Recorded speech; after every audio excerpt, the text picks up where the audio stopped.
Now, in Nigeria, several companies ranging from banks to airlines have been saved from total collapse by the state-owned Asset Management Corporation, or AMCON.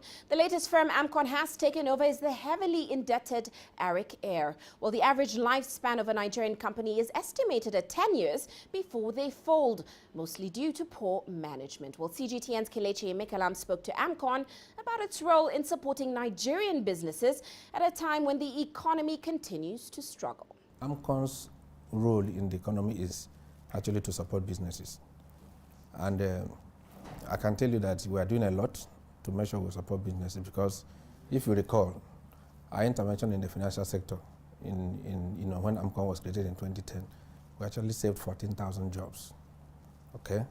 We intervened in 22 banks, and you can imagine the implication of allowing 22 banks died. You mean you just killed the economy?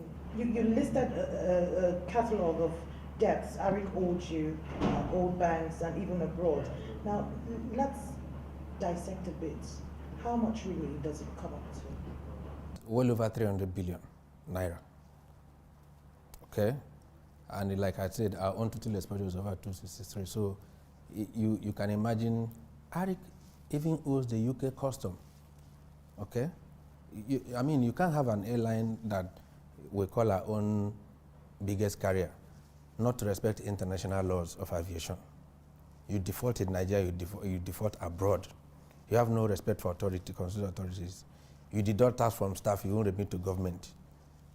People supply you aviation fuel, you will not pay them. Okay?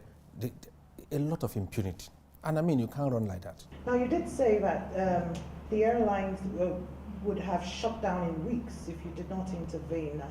What do you mean by that? Aris just celebrated 10, they were just 10 years, old in the industry. And that is nearly the peak of the lifespan of an airline.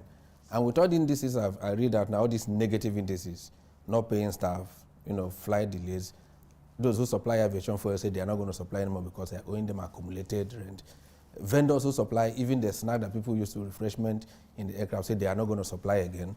You are not paying federal government. You are not paying the aviation authorities. You are not paying your staff. You are not paying the aviation unions. You are in loggerhead with your staff. What do you think will happen?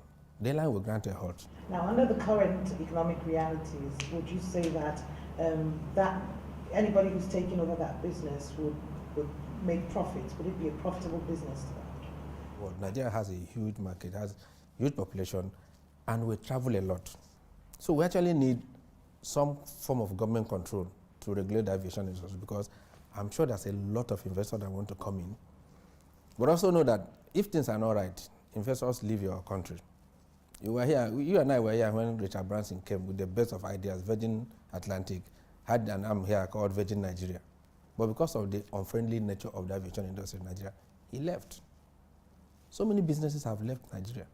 Dunlop, the manufacturers of prints, a place called Aswani used to be, boom with all kinds of, production, but that place is like ghost town. You understand? So I think there's something about Nigerian, management of Nigerian economy that we need to, strike the right chord.